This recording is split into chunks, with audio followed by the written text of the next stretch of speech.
Welcome to another episode of Creator Daily. I'm your host, Michael, covering the top news stories, latest strategies, and emerging trends in the overall creator landscape.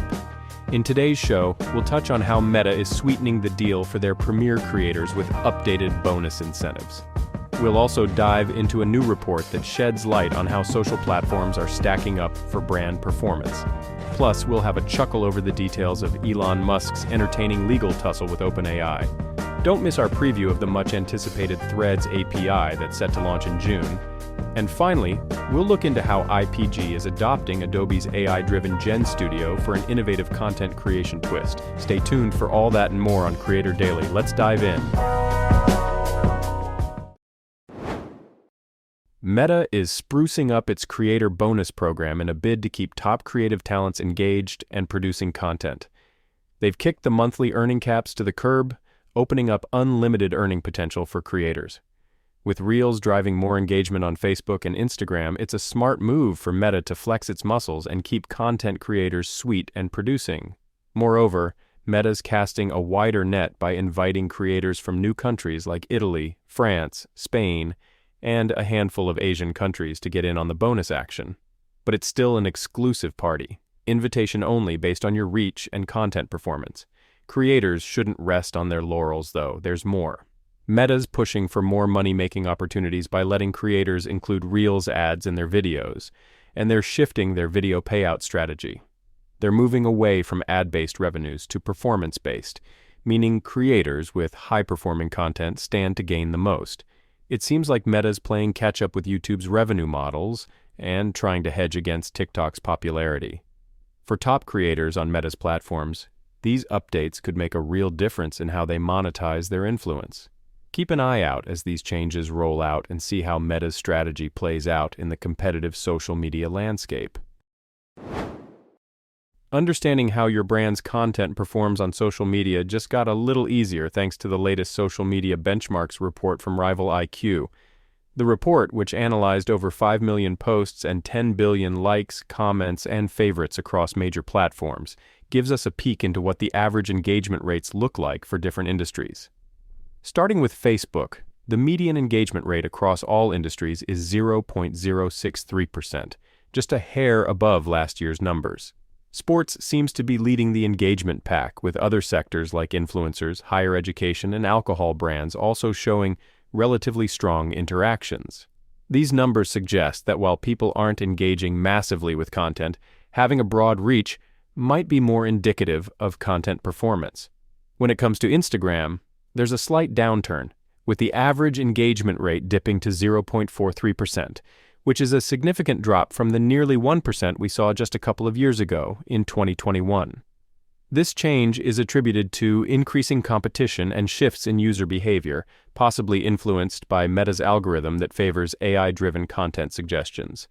Then there's X, where the engagement sits at a modest 0.029%. Given X's owner, Elon Musk's stance on not prioritizing brand referral traffic, this isn't necessarily surprising, but it does add to the trend of declining engagement. TikTok, though, has witnessed a sharp decline in brand engagement, with average rates falling by more than half compared to last year. Despite this, the platform still boasts higher engagement rates than others, highlighting the continuing opportunity for brands that manage to nail their strategy. The big takeaway? Engagement across the board seems to be on the decline, prompting a reassessment of how metrics like sales and email sign-ups might better reflect content performance. Ultimately, brands' success on social media may come down to how well they understand and engage their audience on each platform. For a detailed dive, be sure to check out the full 2024 Social Media Industry Benchmark Report from Rival IQ. In quite the legal kerfuffle, Elon Musk has taken OpenAI to court with claims that might leave you scratching your head. His lawsuit accuses the AI-focused org and its CEO, Sam Altman, of masquerading as a non-profit for human betterment while actually being in it for the tech company riches. But here's the kicker. Musk's allegations, which include the claim that GPT-4 is an artificial general intelligence, seem to be missing a key ingredient: a contract. It turns out the basis for Musk's breach of contract claim is a so-called founding agreement, which is more of an email vibe than a penned pact. And it doesn't help his case that the emails and founding documents he's pointing to are lacking any specific terms of a contract. For starters, the articles of incorporation he mentions set out the purpose of the corporation, but they aren't a contract that Musk signed. Furthermore, an email exchange between Altman and Musk, in which technology would be used for the good of the world, and Musk responds with, "Agree on all?"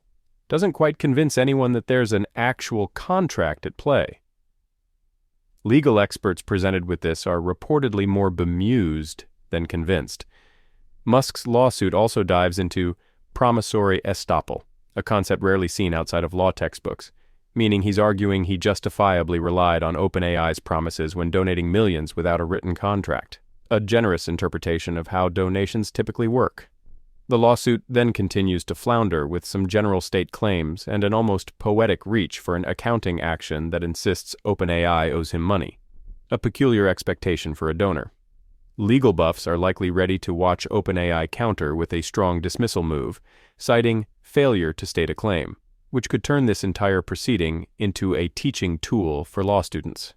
Whether this case will go the distance or sputter out remains to be seen, but it's certainly providing some legal entertainment. Good news for developers and social media managers. Threads is set to release its application programming interface, more commonly known as API, by the end of June.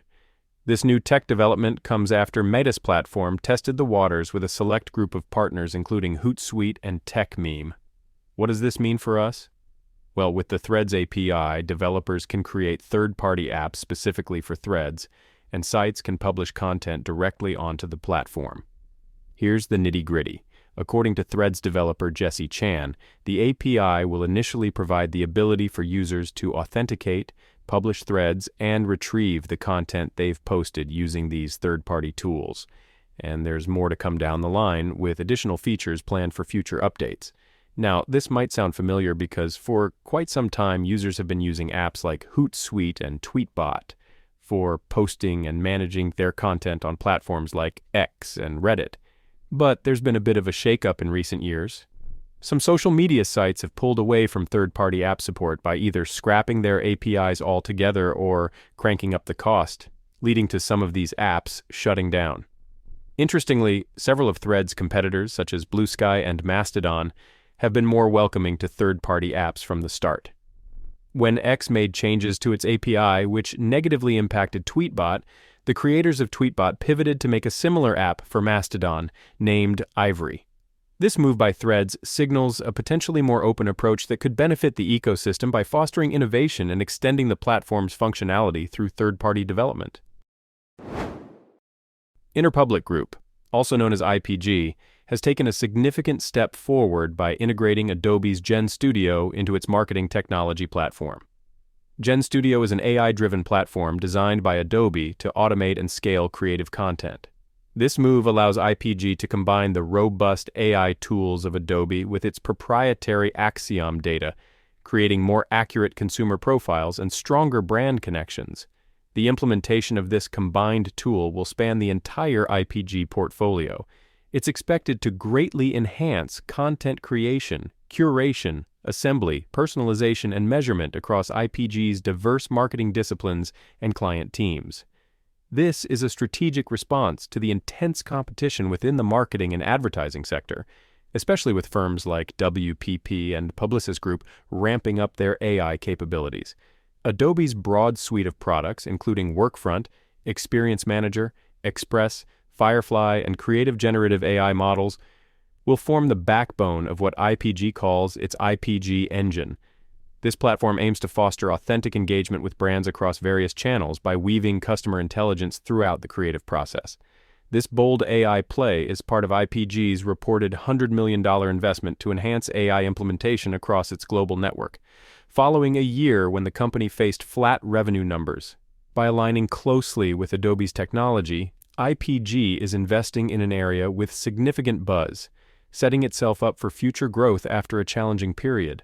With this partnership, IPG is placing a bet on the efficiency and personalized output that AI can bring to digital content creation, a field that demands high levels of customization and real-time delivery to keep up with consumer expectations. The integration of Gen Studio is an innovative move that symbolizes IPG's commitment to remaining at the forefront of the evolving content supply landscape in the marketing industry. That's a wrap on today's episode of Creator Daily. I'm your host, Michael, and I want to thank you all for joining me on this journey through the ins and outs of the creator world. I hope you've picked up some insights and inspiration to fuel your own creative endeavors. If you're hungry for more info on anything we covered today, be sure to check out the show notes. We've got links, resources, and a little extra reading for all you knowledge seekers out there. Got something to say about today's episode? We'd love to hear it. Shoot us an email at creatordailypodcrafter.com. Feedback, questions, your stories, or topics you want us to explore. It's always great to connect with our community of creators. And hey, if you enjoyed today's chat and don't want to miss out on future episodes, don't forget to hit that subscribe button. Share us with your friends, your family, or that neighbor who's always talking about starting their own YouTube channel. Let's spread the word and grow this creative community together. Until next time, keep creating, stay curious, and remember, your story is only one draft away from that breakthrough. This is Michael, signing off from Creator Daily. Keep crafting your dreams, folks.